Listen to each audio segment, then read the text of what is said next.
निमित्ताय नमः सोमार्धधारिणे शंकरं शंकराचार्यं केशवं वादरायणं सूत्रभाष्य कृतौ वन्दे भगवन्तौ पुनः पुनः ईश्वरो गुरुरात्मेति मूर्तिभेद विभागिने व्योमवद्व्याप्तदेहाय दक्षिणामूर्तये नमः। ओम शांति शांति शांति। जो पृष्ठ आपके 9 और 10 का पाठ आपका क्लियर है कि नहीं? 9 पृष्ठ 9 109 110 ठीक है ज्योतिर्मयानंद जी? स्वामी जी एक बार मूल एक बार दोहरा दीजिए। हाँ तो सुन लीजिए। देखिए मूल तो अगर टीका आपने लगाया होगा तो मूल तो लग जाएगा एकदम से। तो फिर भी सुनिए। अथ अनुमानम निरूप्यते, यही शुरू हुआ है। अथ अनुमान परिच्छेद। उसके बाद क्या शुरू कर रहे हैं? अथ अनुमानम निरूप्यते। अथ शब्द का अर्थ क्या है? अथ माने मंगल शब्द भी अर्थ निकलता है। ओंकारस्यात् शब्दस्य द्वावेतो ब्रह्मण पुरा कंठम भित्वा विनर्यातो तस्मात् मांगलिका भव। ब्रह्मा के मुख से सर्वप्रथम ओम और अथ शब्द निकले। ये दोनों ही कैसे हैं? मंगल के सूचक। ठीक। और अथ और ओम दोनों कैसे हैं कि अव्यय प्रकरण में भी पढ़े गए हैं। जब ओम कहा जाता है तो स्वीकारोक्ति होती है, स्वीकार अर्थ होता है। और अथ कहा जाता है तो अनंतर का भी वाचक होता है। तो यहाँ पर अथ शब्द जो है मंगल का भी सूचक है। अनुमान परिच्छेद की शुरुआत हो रही है, ये मंगलाचरण भी अथ शब्द से बोधन किया गया। और अथ का अर्थ अनंतर भी किया गया कि प्रत्यक्ष परिच्छेद के निरूपण के अनंतर क्या कर रहे हैं? अनुमानम निरूप्यते, अनुमान का निरूपण किया जाता है। ठीक है। अच्छा, अब अनुमान का निरूपण करते हैं तो उसमें अनुमितिकरणम अनुमानम। अनुमितिकरणम, अनुमिति का जो करण है क्या अनुमान है, और अनुमान ही यहाँ पर लक्ष्य है। तो लक्ष्य और लक्षण दो जगह अनुमान आया। अथ अनुमानम निरूप्यते, अनुमान का निरूपण करते हैं, यहाँ पर अनुमान शब्द है। फिर अनुमितिकरणम अनुमानम, अनुमिति का करण जो है वो भी क्या अनुमान ही है। तो कहते हैं कि लक्षण में जो आया हुआ है उसका हम क्या कर देंगे? व्युत्पत्ति दिखाएंगे।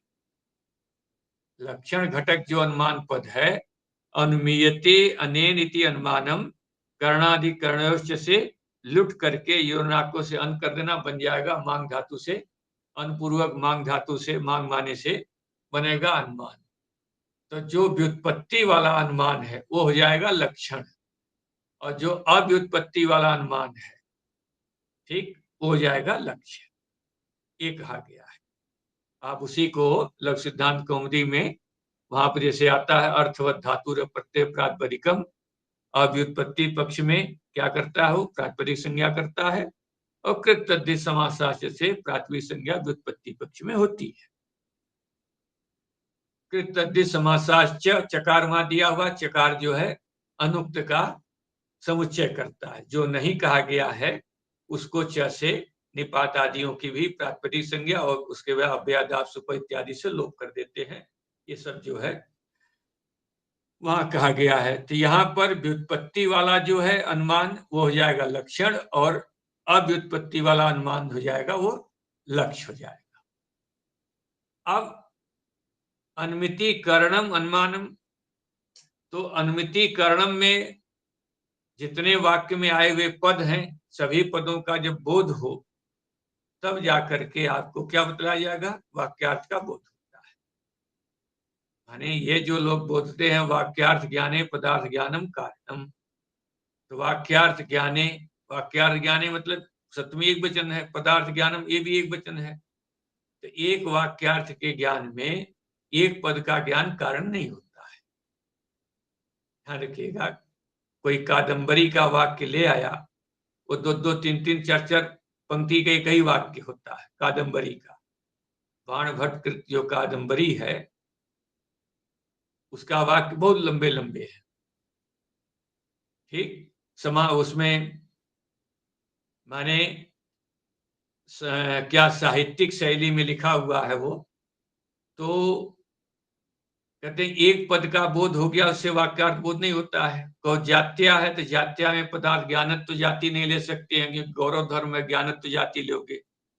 अगर तो शत्रु दुर्जन न्याय से पदार्थ ज्ञानत्व जाति लेंगे तो पदार्थ ज्ञानत्व तो सभी ज्ञानों में रहेगा। तो एक वाक्यार्थ बोध के लिए सभी पदार्थों का ज्ञान कारण नहीं होता है।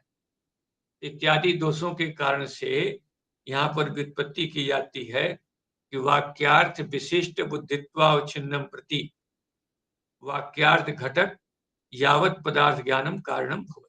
वाक्यार्थ विशिष्ट, वाक्यार्थ से जो विशिष्ट बुद्धि हुई, उस बुद्धि के प्रति उस वाक्य में आए हुए जितने पद हैं उन पदों के का जो अर्थ है वो कारण होता है।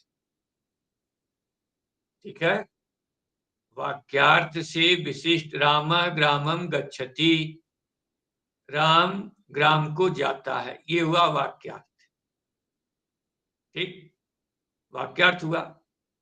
अब इस वाक्यार्थ बोध के प्रति कारण कौन होगा? एक पद का ज्ञान कारण नहीं हुआ। इस वाक्यार्थ बोध के प्रति उस वाक्य में राम ग्रामम गच्छति, इस वाक्य में आया हुआ प्रत्येक पद, राम पद, ग्राम पद, गच्छति पद, सभी जो पद हैं, सभी पदों का अर्थ जब आपको बोध आता है तब उनका संसर्ग रूप पदार्थों का जो संसर्ग वही वाक्यार्थ होता है, तब वाक्यार्थ का बोध आपको होता है।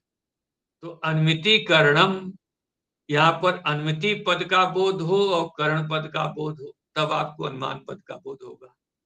तो इसलिए अन्मिति बतलाया कि अन्मिति क्या है, अन्मिति क्या चीज है।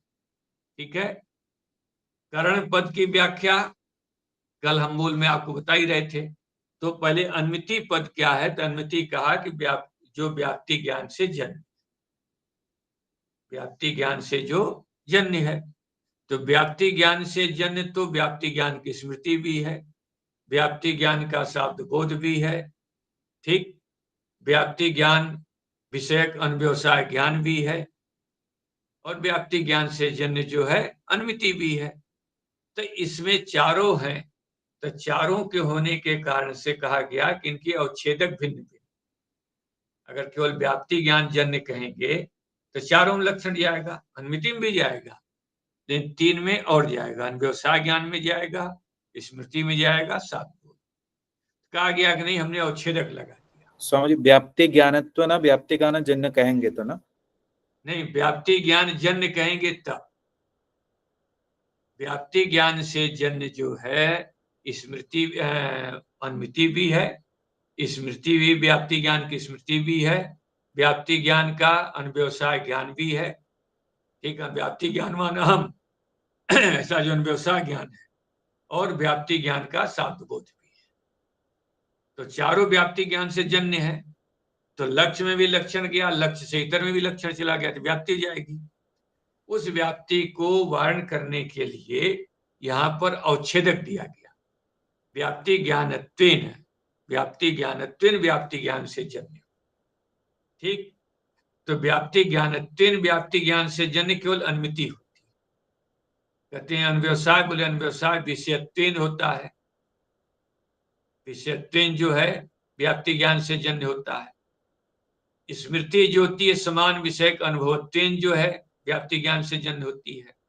शाब्द बोध जो व्याप्ति ज्ञान का शाब्द होता है, पदार्थत्वेन क्या है, शाब्द बोध से जो है पदार्थत्वेन जो व्याप्ति ज्ञान से जन्य व्याप्ति ज्ञान का शाब्द बोध होता है।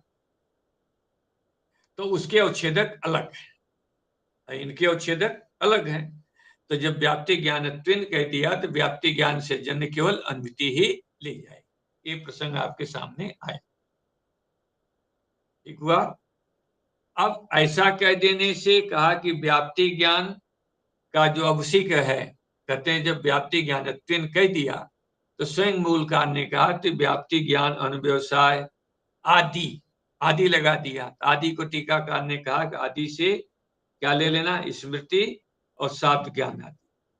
ठीक है, स्मृति ले लेना, शाब्द बोध ले लेना, कहते हैं इन सभी में जो है तत्व माने व्याप्ति ज्ञानत्व, तजन्यत्व माने व्याप्ति ज्ञानत्व, व्याप्ति जन्यत्व अभाव होने से न अनुमितित्व, अनुमिति का लक्षण उसमें नहीं जाएगा। ये हुआ मूल का अर्थ। अब इसके टीका में दो व्याप्तियां आई थी। टीका में दो व्याप्ति आई थी, व्याप्ति पंचक की एक व्याप्ति, पहली व्याप्ति, और व्याप्ति पंचक की तृतीय व्याप्ति। एक अत्यंता भाव से गर्भ जो व्याप्ति है, एक अनन्या भाव से गर्भ जो व्याप्ति है। ये समझ में आई कि नहीं? समझ, एक बार बताइए और फिर बताया जाए? जी जी और सुन लीजिए, कोई घबराने की बात नहीं है, हैं? वो तृतीय व्याप्ति का वो आखिर का थोड़ा गड़बड़ आ रहा था, वो थोड़ा पूछना था। हाँ, कोई नहीं, फिर से सुनिए इसको। पूर्व पक्षी ने कहा कि भाई व्याप्ति पद का आपने क्या कर दिया, व्यभिचार विरोधी परक अर्थ किया। तो व्याप्ति पद का इतना है, व्यभिचार ज्ञान विरोधी, और व्याप्ति ज्ञान का अर्थ क्या हो जाएगा? व्यभिचार ज्ञान विरोधी ज्ञान। व्याप्ति ज्ञान है ना, दो पद है उसमें, एक व्याप्ति है, एक ज्ञान है। तो व्याप्ति का अर्थ किया आपने व्यभिचार विरोधी, ठीक, और व्याप्ति ज्ञान का अर्थ हो जाएगा, ज्ञान आगे जुड़ जाएगा, व्यभिचार विरोधी ज्ञान। यही हुआ अर्थ, ठीक है।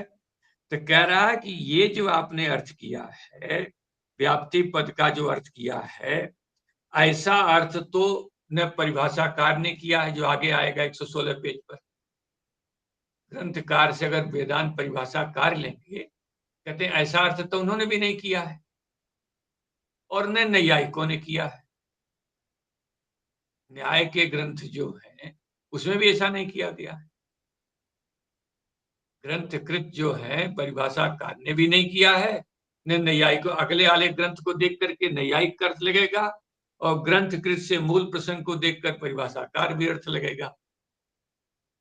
तो कहते हैं ऐसा जो अर्थ जो है, न टीकाकार जो अर्थ कर रहे हैं, टीकाकार से वो शंका उठाई जा रही है कि ऐसा अर्थ तो न वेदांत परिभाषाकार ने किया, न नैयायिकों ने किया है, ठीक है। इसलिए जो अनुमिति का जनक नैयायिकों ने माना।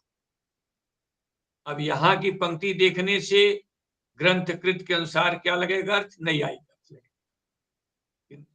कहते हैं कि नैयायिकों ने जो माना है, तो उन्होंने दो तरह की अनुमिति का जनक दो व्याप्तियों का उल्लेख कर रहे हैं। एक अत्यंता भाव गर्भ, अत्यंता भाव जिसके अंदर है, एक अनन्या भाव जिसके अंदर है। तो अत्यंता भाव में अंध है किसमें? साध्या भाव अवृत्तित्व। यहाँ साध्य का अभाव, भाव से कौन लिया जाएगा? अत्यंता भाव लिया जाएगा। अवृत्तित्व से वृत्तित्वा भाव मतलब अत्यंता भाव, वृत्तित्व का अभाव लिया जाएगा। तो साध्य है वन्नी, वन्नी का अत्यंता भाव कहाँ रहता है भाई? हृदय में। साध्या भाव, साध्य हुआ वन्नी, वन्नी का अभाव हुआ वन्नी अभाव, वो कहाँ रहेगा? जलहृद में। और वहां पर वृत्ति किसकी है? मीन आदि की। और वृत्तित्व का अभाव किसका है? धूम का। धूम के वृत्तित्व का अभाव है, ठीक। कहते हैं ये भी एक व्याप्ति ज्ञान है। और दूसरा है अनन्या भाव गर्भ है, जिसके पेट में कैसा है? लक्षण में क्या है? अनन्या भाव। तो कहते हैं वो है व्याप्ति पंचक की तृतीय व्याप्ति। तो उनके यहाँ क्या है? साध्यवत प्रतियोगिक अनन्या भाव। साध्य हुआ वन्नी, साध्यवत हुआ महानस। उस मानस का भेद कहाँ जाएगा? साध्यवत मानस का, मानस प्रतियोगिक भेद कहाँ जाएगा? आपके जलहृद में। वो जलहृद में जो है कौन बैठा है? मीन है। तो उस भेद का मीन के साथ समानाधिकरण है। मानस का भेद जहां एक ही अधिकरण में जब दो बैठते हैं तो उसको समानाधिकरण बोलते हैं। और एक अधिकरण में बैठे हुए दो पदार्थों का, एक पदार्थ का दूसरे पदार्थ के साथ संबंध जब जोड़ा जाता है, जैसे एक अधिकरण पृथ्वी में कौन बैठ गए? गंध और रूप, तो बोले जाएंगे समानाधिकरण। अब गंध का रूप के साथ कौन संबंध है? तो समानाधिकरण संबंध। संबंध क्या माना जाएगा? गंध का रूप में किसका संबंध से बैठेगा? समानाधिकरण संबंध से। ठीक है, इनमें संबंध समानाधिकरण संबंध। तो यहां पर महानस का भेद कहां बैठा? हर्ग में। वहां पर किसके साथ वहां और कौन चीज बैठी है? मीन बैठी है। तो महानस का भेद और क्या हुआ? मछली, मीन, दोनों में समानाधिकरण, अतः दोनों में समानाधिकरण्य संबंध हो जाएगा। किंतु वहां कौन चीज नहीं है? बोले धूम नहीं है। ठीक है, तो महानस का भेद का अधिकरण में धूम नहीं है जलहृद में, अतः उसमें समानाधिकरण्य नहीं रहेगा। उसी को लिखा यहां पर कि अनोन्या भाव का जो है साधवत प्रतीक अनोन्या भाव जहां पर रहेगा वहां पर अनन्या भाव असमानाधिकरण। तो समानाधिकरण जाएगा मीन आदि में, असमानाधिकरण जाएगा इसमें धूम में। ऐसी जो व्याप्ति ज्ञान है, इस व्याप्ति ज्ञान से भी क्या होती? अन्विति होती। अत्यंता भाव गर्भ है जिसके, उससे, अथवा अनुन्या भाव है गर्भ में जिसके, ऐसी जो व्याप्ति है इस व्याप्ति से भी अन्विति होती है। अन्विति होगी। यहां कारण कौन बना? व्याप्ति ज्ञान। कार्य कौन हुआ? अन्विति। तो कारणता का उच्छेदक कौन जाएगा? व्याप्ति ज्ञानत्व। तो व्याप्ति ज्ञानत्वेन व्याप्ति ज्ञान से जन्य कौन हो गई? अन्विति हुई यहां पर। तो मूल कारण ने लिखा कि व्याप्ति ज्ञानत्वेन व्याप्ति ज्ञान जन्य अन्विति होती है। कहते वो तो लक्षण क्या रहा आपका? लेकिन श्रीमान जी इदानीम तो न स्यात्, कहते आपने व्याप्ति का अर्थ ही बदल दिया। आपने व्याप्ति का अर्थ क्या बदल अर्थ कर दिया? व्याप्ति ज्ञान, व्यभिचार विरोधी ज्ञानम, व्यभिचार ज्ञान विरोधी ज्ञानम, ऐसा कर दिया। ऐसी व्याप्ति तो यहाँ है नहीं। ऐसे व्याप्ति ज्ञान से अन्मिति ये हुई नहीं। तो कहते हैं यहां पर ये लक्षण नहीं आएगा। व्याप्ति ज्ञानत्वेन व्याप्ति ज्ञान जन यहाँ अन्मिति होगी नहीं। ठीक, तो सिद्धांति ने कहा कि भाई देखो, जो तुमने लक्षण बनाया, अत्यंता भाव है गर्भ में जिसके, अथवा अनुन्या भाव है गर्भ में जिसके, कहते हैं ये दोनों व्याप्तियों को अगर विचार करके देखो तो व्याप्ति कैसी है? व्यभिचार ज्ञान विरोधी ज्ञान रूपी। इनका फलितार्थ क्या है कि व्यभिचार ज्ञान क्या होता है? साध्याभावत वृत्तित्व। साध्य के अभाव के अधिकरण में क्या है? जो वृत्ति है उसे व्यभिचार बोलते हैं। तो साध्याभावत वृत्तित्व है व्यभिचार, इसका विरोधी क्या हो जाएगा? साध्याभावत अवृत्तित्व। भाई साध्याभावत, साध्य के अभाव के अधिकरण में जो वृत्तिता रहती है, ठीक है, माने जैसे धूमवान वन्हे, तो धूम साध्य, साध्य का अभाव हुआ, धूमा भाव का अधिकरण हुआ है, गोलक वहां वन्नी बैठी है, व्यभिचार हो गया। तो कहते हैं कि साध्याभाव के अधिकरण में जो हेतु रह जाना व्यभिचार है। इसका विरोधी क्या हो जाएगा? साध्याभाव के अधिकरण में हेतु नहीं रहे, तो साध्य हुआ वन्नी, वन्नी के भाव हुआ जलहद, वहां पर जो हेतु धूम नहीं है, तो साध्याभाववद, साध्याभाववद वृत्ति है, ये व्यभिचार। इसका विरोधी क्या हो जाएगा? साध्याभाववद अवृत्ति। ठीक है, अवृत्ति हो गया। तो व्यभिचार ज्ञान विरोधी ज्ञान व्याप्ति ज्ञान, यहां भी फलता वही कहा जा रहा है। कहते हैं जो लक्षण हम बनाए हैं वही आप बोल रहे हो, बस खाली है कि आप अंग्रेजी में बोल रहे हो, हम हिंदी बोल रहे हैं, इतने अंतर होता। बात दोनों एक ही है, तो अंतर कुछ नहीं है। तो वही कहा गया कि भाई दोनों जो है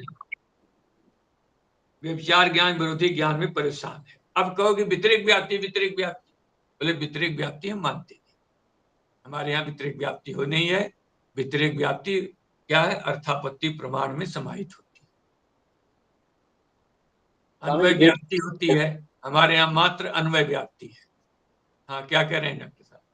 स्वामी जी, एक तो वो समानाधिकरण्य का पूछना था कि एक ही अधिकरण में दो धर्म यदि रहते हैं तो उनका आपस में जो संबंध होगा वो समानाधिकरण्य है, ऐसा? जी हाँ हाँ हाँ। कल आपने बताया था कि पृथ्वी में रूप भी है और गंध भी है, हाँ, जब रूप को गंध में बिठाएंगे तब वो समानाधिकरण्य से बैठेगा। और उस यदि अलग, समय देखो, एक है समानाधिकरण, ठीक है, और जब यहां से प्रत्यय कर देते हैं तब आदि अच को वृद्धि होकर समानाधिकरण्य बनता है। ये समानाधिकरण्य एक संबंध है, ठीक है। ये समानाधिकरण संबंध कहाँ होता है? जहां एक अधिकरण में दो बैठे हों, जिसको हम लोग समानाधिकरण कहते हैं। एक ही अधिकरण में दो बैठे हों, उन दोनों का आपस में रूप का गंध के साथ, गंध का रूप के साथ कौन संबंध है? कहा जाता समानाधिकरण। ये तो एक सवाल ये था कि ये इसमें अन्योन्य भाव में तो महानस के भेद के अधिकरण में मीन भी है, हाँ हाँ माने जल हृद में मीन हाँ भी है, तो वहां पे महानस का भेद है और मीन है, तो इनका तो समानाधिकरण्य हुआ। हाँ हाँ धूम के साथ हुआ असमानाधिकरण्य। हाँ, हो गया। हाँ भी ऐसा नहीं कहेंगे कि धूम के भेद के साथ तो समानाधिकरण्य नहीं हो नहीं, जाएगा। भेद वहां नहीं लिखा। वहां आप देखो लक्षण में, वहां पर जो है आपके लिखा है कि आप यहाँ पर साध्यवत, साध्य हुआ वन्नी, साध्यवत हुआ महानस, महानस प्रतियोगिक अनोन्या भाव, जैसे वहां पर लिखा है आवृत्तित्व, पहले लक्षण में आवृत्तित्व, यहां पर कुछ नहीं लिखा है।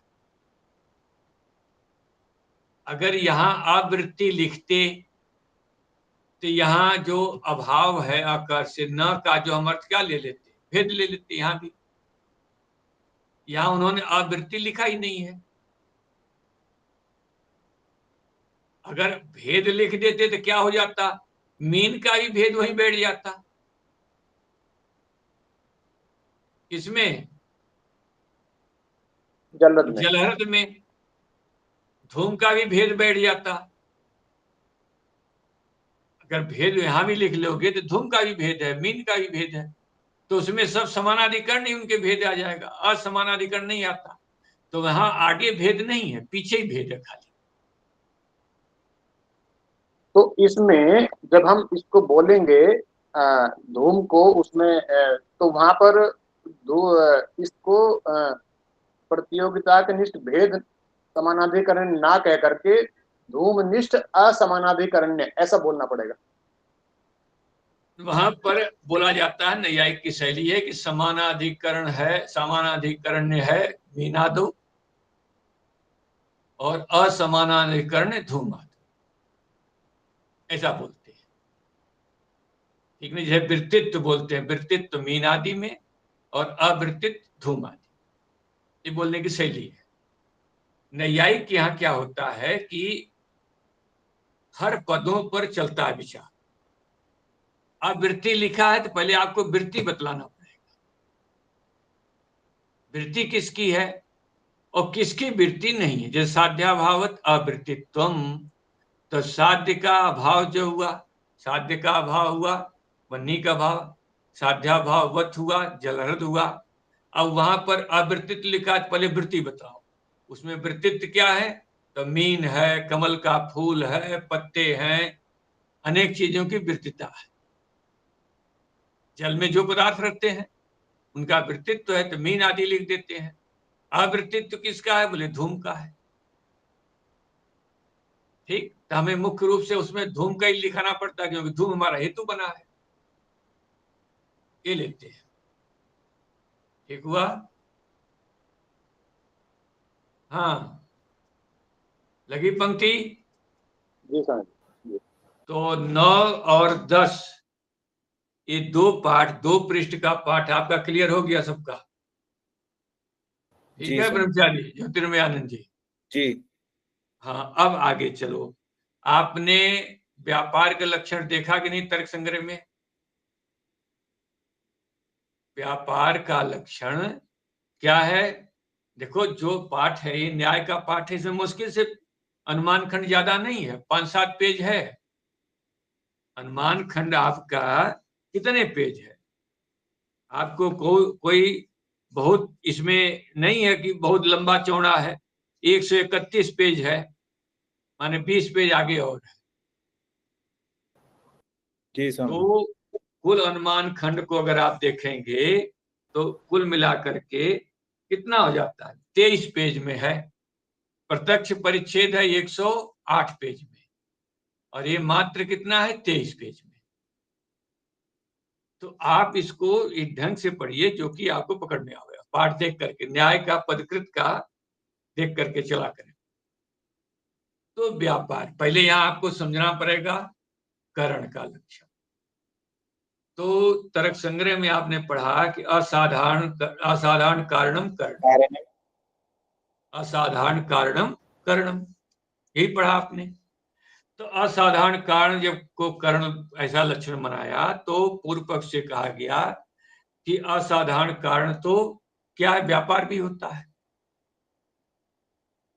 देखो दो होता है, एक साधारण कारण, एक असाधारण कारण। साधारण कारण कहते हैं जो सबके प्रति कारण बने, असाधारण कारण कहते हैं किसी एक विशेष के प्रति जो कारण बने। ठीक है।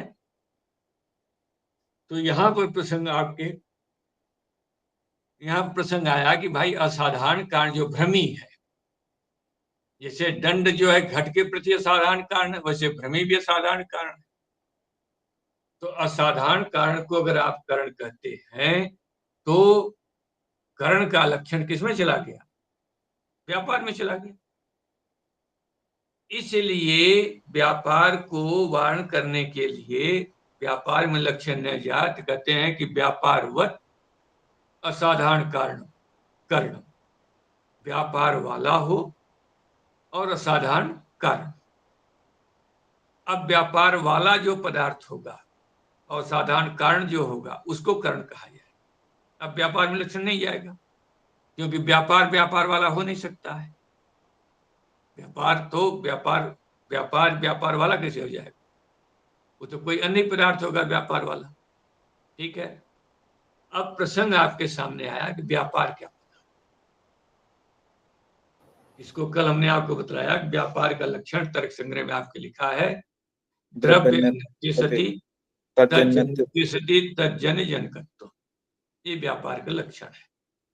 द्रव्य से अन्य हो, ABCD हमने आपको ABC हमने बताया था। बी में आपको लक्षण ले जाना है। त्रिभुज जो होता है, त्रिभुज बना करके उसमें ABC लिखा, ये नीचे वाली जो रेखा होती है उसमें पहले नंबर पे A रखो, दूसरे नंबर पे B रखो, और जो ऊपर वाला कोण बनता है उस पर रखो C। ठीक।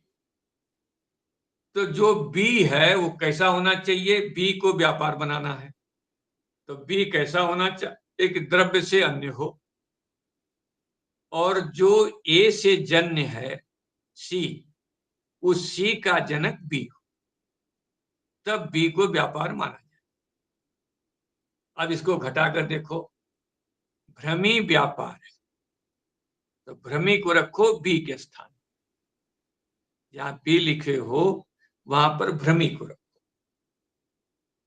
ठीक हुआ, भ्रमी हुआ। अब A के स्थान पर रखो दंड और C के स्थान पर रखो घट। अब देखो B के स्थान पर जो भ्रमी लिखे हो, भ्रमी माने क्रिया, वो कैसा है कि दंड से द्रव्य से अन्य है। भ्रमी क्या है, क्रिया द्रव्य से अन्य है, और दंड से जन्य है। भ्रमी जो है दंड से जन्य है, और दंड से ही जन्य घट है, और घट का वो जनक है भ्रमी। ले भ्रमी को व्यापार कहें। व्यापार वाला कौन हो गया, दंड। तो व्यापार वाला हो गया दंड, और दंड जो है घट के प्रति असाधारण कारण है, ये दंड को करण कहा जाए।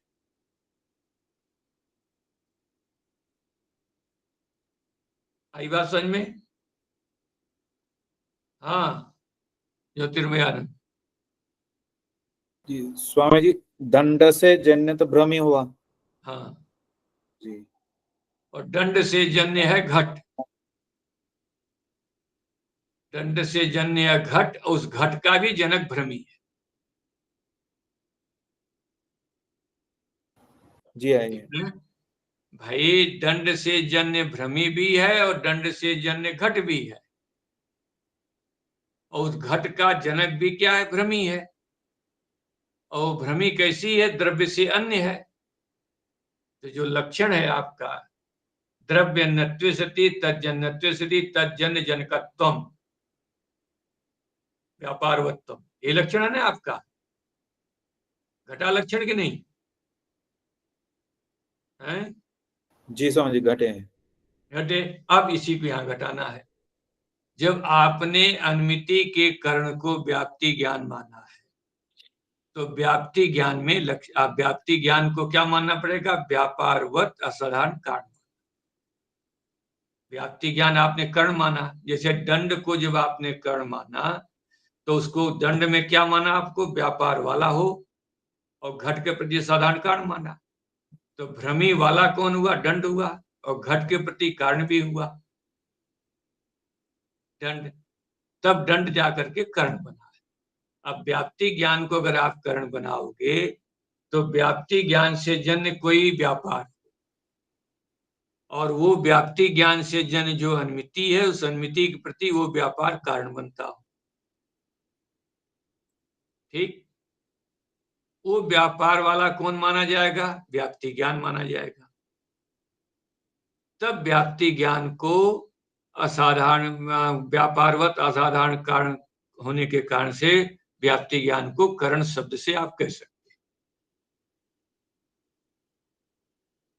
हाँ, अरे भाई दंड को आपने कर्ण क्यों कहा? दंड को कर्ण इसलिए आपने कहा कि वो व्यापार वाला बना और घट के प्रति कारण भी बना, और जो जो दंड से जन्य है घट, उसके प्रति व्यापार कारण हुआ। ये से जन्य बी, ए से जन्य सी, सी जो सी के प्रति बी कारण बना। ये नियम आपने बनाया। दंड से जन्य भ्रमी, दंड से जन्य घट, घट के प्रति भ्रमी कारण बना। ये नियम बनाना आपका। जी। तो दंड कैसा हुआ? व्यापार वाला हुआ, और दंड से जो जन्य है घट, उसके प्रति भ्रमी कारण बना। तब जाकर के दंड को व्यापारवत असाधारण कारण कहा गया। जी समझ। ठीक है डॉक्टर साहब, समझ आ रही बात की नहीं? जी सर। अब व्याप्ति ज्ञान को आप कर्ण शब्द से कहना है। तो जैसे भ्रमी का संबंध किससे जुड़ा? दंड के साथ। व्यापार वाला कौन? भ्रमी वाला कौन हुआ? दंड। और दंड जो है किसके प्रति कारण था? घट के प्रति। ऐसे ही व्याप्ति ज्ञान है, तो व्याप्ति ज्ञान से जन्य कोई व्यापार, वो व्यापार वाला कौन हो जाएगा? व्याप्ति ज्ञान। और वो व्याप्ति ज्ञान जाकर अनुमिति के प्रति क्या बनेगा? कारण बनेगा। तब जाकर के व्याप्ति ज्ञान को कर्ण शब्द से आप कहें। जी समझ। जी। जैसे भ्रमी को किसने बैठाया? आपने व्यापारवत, तो कौन हुआ? दंड हुआ। ऐसे यहां भी व्यापारवत कौन होना चाहिए? व्याप्ति ज्ञान। ठीक। और व्याप्ति ज्ञान से जो जन्य हुआ अनुमिति, उसके प्रति जो भ्रम व्यापार हो कारण बनना चाहिए। तब व्यापार, तब जाकर के व्याप्ति ज्ञान को आप कर्ण शब्द से बोल पाओ। बोल ही नहीं सकते हो। सोचिएगा इसको भाई। किसी को ये नियम देखो, यही नियम नहीं लग रहा है। किसी भी शास्त्र में जब आप किसी को कर्ण सिद्ध करने जाओगे तो आपको ये नियम घटाना पड़ेगा। उपनिषद में कोई प्रकरण ग्रंथ, चाहे पंचदशी पढ़ो, चाहे और कोई ग्रंथ पढ़ो, कहीं जब कर्ण शब्द से लिखा जाएगा तो क्या हो जाएगा? उसमें व्यापार वाला उसको सिद्ध करना पड़ेगा, और जिसका वो कर्ण बता उसका प्रति कारण सिद्ध करना पड़ेगा, और जिसके प्रति कारण सिद्ध कर रहे हैं उसके प्रति वो व्यापार भी कारण बनना चाहिए। जैसे दंड से क्या है? दंड व्यापार कौन हुआ? भ्रमी। भ्रमी वाला कौन हुआ? दंड। और दंड से जन्य कौन है? घट। घट के प्रति भ्रमी को कारण होना चाहिए। तब जाकर के दंड को क्या बोलोगे आप? कर्ण बोलोगे। व्यापार। व्यापारवत असाधारण कारण होने के कारण से उसको कर्म। ये फार्मूले हैं, ये सब तर्क संग्रह में ये सब पढ़ा दिए जाते हैं, आप इसको समझिए। अब यहाँ पर क्या चल रहा है कि व्याप्ति ज्ञान को आप क्या मान रहे हो? व्याप्ति ज्ञान को क्या मान रहे हैं आप? कर्ण मान रहे हैं। तो कहते हैं व्याप्ति ज्ञान कर्ण हुआ। अब व्याप्ति ज्ञान से जन्य दंड कर्ण हुआ, तो दंड से जन्य आपने व्यापार बतलाया। क्या व्यापार बतलाया? भ्रमी को। दो चीजें आप जिसको कर्ण बतलाओगे उसको दो चीजें बतलानी पड़ेगी, दो का तीन बतलानी पड़ती है। उससे जन्य व्यापार होना चाहिए और उससे जन्य जो कार्य हो रहा है उस कार्य के प्रति वो व्यापार कारण होना चाहिए। तो व्याप्ति ज्ञान कर्ण है, तो व्याप्ति ज्ञान का व्यापार क्या है? व्याप्ति ज्ञान से जन्य व्यापार क्या है? तो कहा कि व्याप्ति ज्ञान हमने क्या देखा था? धूम के साथ वह्नि का व्याप्ति ज्ञान हमने कहा देखा था? महानस यत्र यत्र धूम तत्र वह्नि, वहां देखा वो व्याप्ति ज्ञान, वहां देखा। तो उस व्याप्ति ज्ञान के अनुभव से जन्य क्या था? संस्कार था। उस व्याप्ति ज्ञान से जन्य कौन हुआ? संस्कार हुआ। व्याप्ति ज्ञान से जन्य रहेगा वो संस्कार। अब व्याप्ति ज्ञान से जन्य जो कौन है? आपकी अनुमिति है। उस अनुमिति के प्रति वो संस्कार जो है, वो संस्कार जागृत होता है। जब पक्ष पर हम देखते हैं धूम को तो संस्कार जागृत हुआ। अगर संस्कार नहीं जागृत हुआ तो आपकी अनुमति नहीं होगी। भाई कहीं आपने किसी को देखा, एक बार कहीं देख जाए जा करके कि यहाँ धूम है, यहाँ पर वह्नि। किसी अंग्रेज को लाए पकड़ के, उसका हिंदी में बता दिया यहाँ धूम है, यहाँ वह्नि है। अरे गांव के आदमी को, मतलब शहर के आदमी को ले गए गांव में और महानस दिखाया, तो गांव शहर वाला जानता नहीं कि महानस क्या होता है, चत्वर क्या होता है। वो तो बिजली पे भोजन बना रहा है। अब तक गैस का सिस्टम, वो गैस पर भी नहीं रोटी बनाते, बोले बिजली सस्ती हो गई, गैस महंगी है। वो गैस के चूल्हे को बंद कर दिया, अब खाली जो है बिजली वाले सिस्टम को जलाते हैं। ठीक है, चलो गैस के भी जला लो, उसमें धुआं कोई दिखता ही नहीं है। अब शहर के आदमी को, बाजार के आदमी को ले गए गांव में, बोले देखो ये चत्वर है। वो चत्वर ही समझाने में बड़ा देर लगेगा। तो यत्र धूम तत्पर ध्वनि एक बार दिखा के चले आए, वो शहर में आया फिर भूल गया। तो जो भूल गया तो उसको बच्चे को क्या पता है? तो कहते हैं वहां संस्कार अगर जागृत होता है तो पक्ष पर जब हमने धूम देखा तो हमारा जो संस्कार था छिपा हुआ, वो संस्कार उद्बुद्ध हो गए। ठीक, तो व्याप्ति ज्ञान से जन्य वो उद्भुत संस्कार है और व्याप्ति ज्ञान से जन्य अनुमिति है। उस अनुमिति के प्रति वो उद्भुत संस्कार क्या कारण है?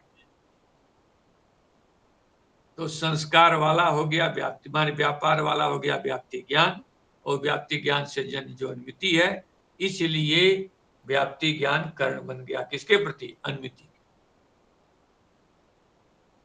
ये एक दूसरे को पूरा घटा, देखो ये फार्मूले को घटा कर रखिए, कहीं पर भी कर्ण आ गया। जैसे हम लोग बताया ना आपको कि उपाधि, अब जो हमने आपको आइडिया बताया, उपाधि आंख से देखा और तुरंत उपाधि, जो जिसने समझ रखा तुरंत बता देगा उपाधि लग। और जिसको नहीं समझ में आया है वो बोलता रहेगा साध व्यापकत्व साधना व्यापकत्व, उसे घूमता रहे। ये सब कर्ण के लक्षण, इसको घटा कर आइएगा, कल हम फिर इसको बतला देंगे। तो आपको मूल में देखो, अनुमिति कर्णम, जब अनुमिति कर्ण क्या? व्याप्ति ज्ञान। तो व्याप्ति ज्ञान को कर्ण बतलाया तो तुरंत व्यापार बतलाना पड़ा। तत्संस्कार, व्याप्ति ज्ञान का संस्कार जो है, संस्कार कहां से पड़ेगा? अनुभव से जन संस्कार होता है। तो जहां महानस में उसने देखा है व्याप्ति ज्ञान, उससे जन संस्कार है। वो अवान्तर व्यापार जो मध्य में उसके व्यापार। ठीक, अब न तो तृतीय लिंग परामर्श अनुमितो कर्णम, कहते हैं जो नैयायिक तृतीय लिंग परामर्श को जो है कर्ण मानता है, कहते हैं वो सब कर्ण मानने की जरूरत है ही नहीं। व्याप्ति विशिष्ट प्रकर्मता ज्ञानम, इत्यादि जो है, प्रथम धूम देखा मानस में, फिर जो है उसके साथ क्या देखा, पक्ष में देखा, फिर व्याप्ति विशिष्ट परिकल्पता ज्ञान हुआ इत्यादि, जो 3 प्रकार से देखता है, ठीक ने, व्याप्ति में एक बार, फिर एक बार पक्ष में, फिर उसमें विशिष्ट में। तो ये जो 3 जो आया आपके सामने, ठीक है, तो माने मानस में धूम का ज्ञान हुआ, पहला होता है, उसके बाद व्याप्ति होती है, यत्र धूम तत्र वह्नि, व्याप्ति हुई, उसके बाद उसी धूम को पक्ष में देखता है। इस प्रकार से व्याप्ति विशिष्ट परिकल्पता ज्ञान जो तृतीय से ज्ञान बोलता है, कहते हैं इसको हम जो करण नहीं मानते, ठीक है, क्यों कि व्याप्ति ज्ञान से जब काम चल गया, जितने लंबा चौड़ा करने की जरूरत कोई आवश्यकता नहीं, ठीक है, इसको देख के आइएगा, कल फिर बदला। ओम पूर्णमदः पूर्णमिदं पूर्णात् पूर्णमुदच्यते पूर्णस्य पूर्णमादाय पूर्णमेवावशिष्यते।